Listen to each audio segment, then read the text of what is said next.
यांना ज्या पद्धतीनं यंत्रणेचा गैरवापर करून अटक केली, एकाच वेळा सगळे गुन्हे दाखल झाले ठिकठिकाणी वेगवेगळ्या गावात, किती यंत्रणा वापरलं जाते लक्षात ठेवा. ज्या पोलिसांनी केलेलं आहे साताऱ्यामध्ये, त्यांना भविष्यात याचं उत्तर द्यावं लागेल सातारच्या पोलीस प्रमुखाला, त्याच्या वरच्या अधिकाऱ्यांना.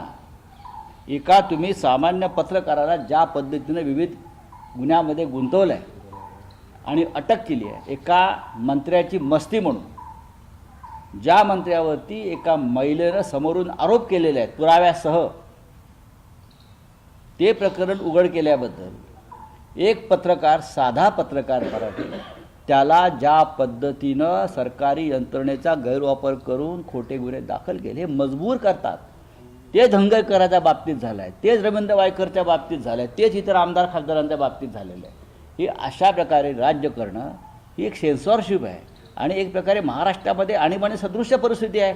देवेंद्र फडणवीस या राज्याचे मुख्यमंत्री, ते म्हणतात ना आम्ही आणीबाणीविरुद्ध लढा दिला त्यांच्या बालवयात. आता ते प्रौढ झालेले आहेत, बालवयात त्यांनी लढा दिला. इंदिरा गांधींचं नाव असलेल्या शाळेत ते गेले नाहीत, चांगली गोष्ट आहे. मग आता तुम्ही प्रौढ झालेला आहात, तुम्ही आता बालक नाही आहात, मग तुम्ही तुमच्या डोळ्यासमोर जे घडताय, हे चाललं आहे गैरवापर यंत्रणेचा, पोलिसांचा, तपास यंत्रणांचा, धमक्या, ते तुम्ही थांबवणार आहात का नाही? तुमच्या विरोधात हक्कभंग दाखल झाला आहे. बघा, माझ्या विरुद्ध किती हक्कभंग दाखल झाले तरी मी परवा करत नाही, मी सत्य बोलत राहीन. माझ्या विरुद्ध झालं आहे, आमच्या रोहित पवारच्या विरुद्ध झालं आहे, हा जो पत्रकार तुषार खरात त्याच्या विरुद्ध झालेला आहे. खरं म्हणजे ज्या महिलेने आरोप केले तिच्या विरुद्ध हक्कभंग दाखल करा ना, ती समोर येऊन सांगते आहे, तिच्या विरुद्ध हक्कभंग दाखल करा. तो का करत नाही तुम्ही? मिस्टर जयकुमार गोरे आहेत ना ते मंत्री, कोण त्यांचं नाव, गोरेच मला वाटतं, करा की. राहुल गांधी यांनी संसदेमध्ये महाराष्ट्रातील मतदार याद्या संदर्भामध्ये प्रश्न उपस्थित केला आणि त्यानंतर ओम बिर्ला यांनी यावरती नंतर चर्चा करू असं म्हटलं. त्यांनी ओम बिर्ला यांची वैयक्तिक वेगळी भेटी घेतली. प्रश्न अत्यंत महत्त्वाचा, वेगवेगळ्या राज्यामध्ये या संदर्भामध्ये प्रश्न उपस्थित केले जातात. संपूर्ण देशातला हा प्रश्न आहे. महाराष्ट्र, हरियाणा आणि दिल्लीतल्या निवडणुका भारतीय जनता पक्षानं कशा पद्धतीनं जिंकल्या, ह्याच्यावर राहुल गांधीने एक प्रश्नचिन्ह निर्माण केलं पुराव्यासह. म्हणजे विदर्भातला एक मतदारसंघ आहे कामठी, 35,000 नवीन मतदार वाढवले आणि 35च्या 35,000 मतंही भाजपलाच पडली. असं होऊ शकतं? 35,000 मतं एका मतदारसंघात वाढली 6 महिन्यात, 5 महिन्यात, आणि ती 35,000 मतं, सर्व मतं एकाच पक्षाला पडली. हे अनेक विधानसभा मतदारसंघात झालं. वोटर लिस्टमधले घोटाळे, हां, अशा पद्धतीनं बूथ कॅप्चरिंग, आणि पश्चिम बंगालमधल्या तृणमूल काँग्रेसच्या लोकांनी जे सत्य समोर आणले ते अत्यंत गंभीर आहे. जो एपिक नंबर आहे, हां, जो इलेक्शन फोटो आयडेंटिटी कार्डचा जो नंबर आहे, तो युनिक नंबर आहे. पण अनेक राज्यामध्ये त्याच नंबरचे कार्ड्स आहेत आणि ते मतदारसुद्धा इथे पश्चिम बंगालवर मतदान करतील अशी एक तयारी सुरू होती. काही लाख मतदार तृणमूल काँग्रेसच्या लोकांनी शोधून काढले, जे डुप्लिकेट आहेत. हे कसं का होऊ शकतं?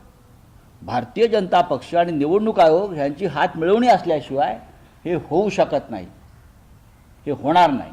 महाराष्ट्रामध्ये भारतीय जनता पक्षानं, शिंदे गटानं, अजित पवारनं याच पद्धतीनं विजय प्राप्त केला. याच पद्धतीनं वोटर लिस्टमध्ये घोटाळे करून, बोगस मतदान करून, अशा पद्धतीनं हा घोटाळा केला. हरियाणा आणि दिल्लीमध्ये सुद्धा त्याच पद्धतीनं विजय प्राप्त केला आणि पश्चिम बंगालमध्ये ते गिळायला गेले पण त्यांना पचलं नाही.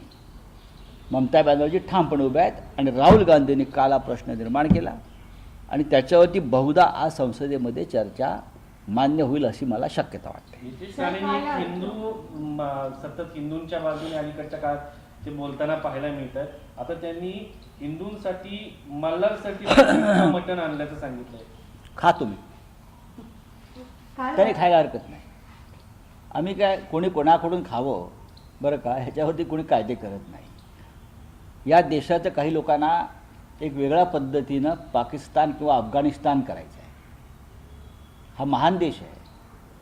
या देशाच्या स्वातंत्र्य लढ्यामध्ये हे जे कोणी खटकावाले आहेत त्यांचे बापजादे नव्हते स्वातंत्र्य लढ्यामध्ये.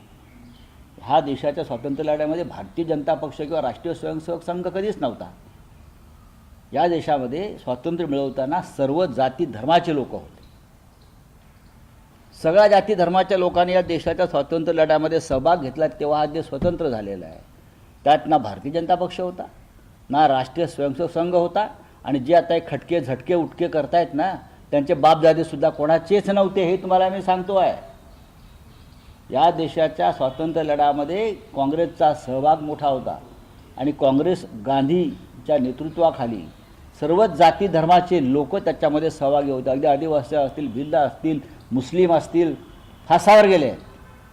तुम्हाला या देशाला आपल्या राजकीय स्वार्थासाठी तुम्ही याचं अफगाणिस्तान करताय, पाकिस्तान करू इच्छित आहे वेगळ्या पद्धतीचा धर्माच्या नावावर.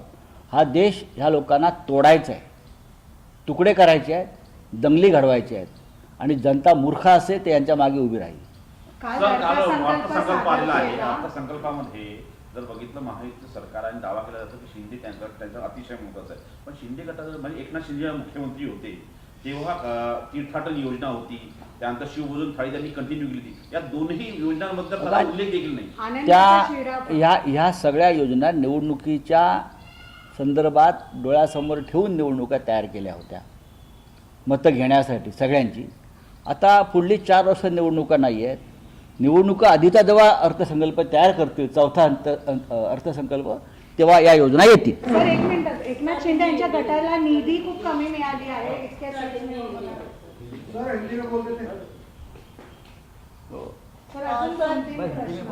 मुझे वहाँ 1 to 1 वगैरह मत, नहीं इम्पॉसिबल. आप मुझे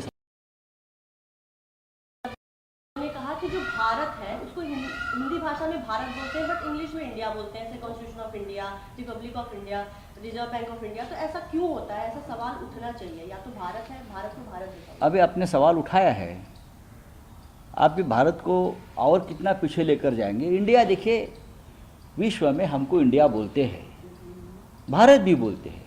एक देश के 2 नाम होते हैं. जैसे यूनाइटेड स्टेट हम USA बोलते हैं, अमेरिका बोलते हैं, अब ब्रिटेन बोलते हैं, हम लंदन इंग्लैंड बोलते हैं.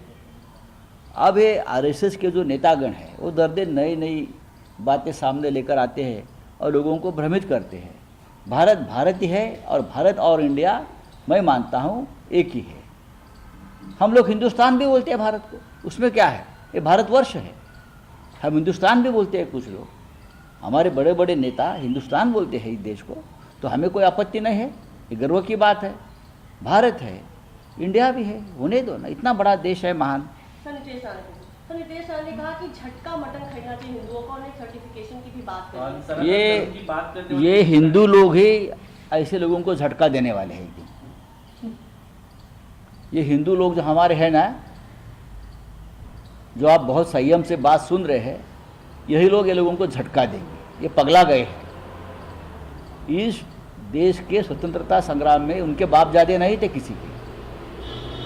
कांग्रेस के नेतृत्व में, गांधी जी के नेतृत्व में सभी जाति धर्मों के लोग इस स्वतंत्रता संग्राम में शहीद हुए हैं, संघर्ष किया है. उसमें आदिवासी थे, भिल्ल थे, हाँ, राजपूत थे, मराठा थे, सब थे. मुसलमान थे, शहीद हो गए मुसलमान. आपके लोग नहीं थे जो आप बैठे हैं ना, RSS नहीं थी ना BJP थी. अब जो नए नए शगुफे छोड़ रहे हैं ना, उनके बापजादे इस देश के बनाने में या स्वतंत्रता संग्राम में कभी नहीं थे. तो आप जो नहीं थे उनको ये नई नई आइडिया आ रही है. Thank you. जयकुमार रावलवर पण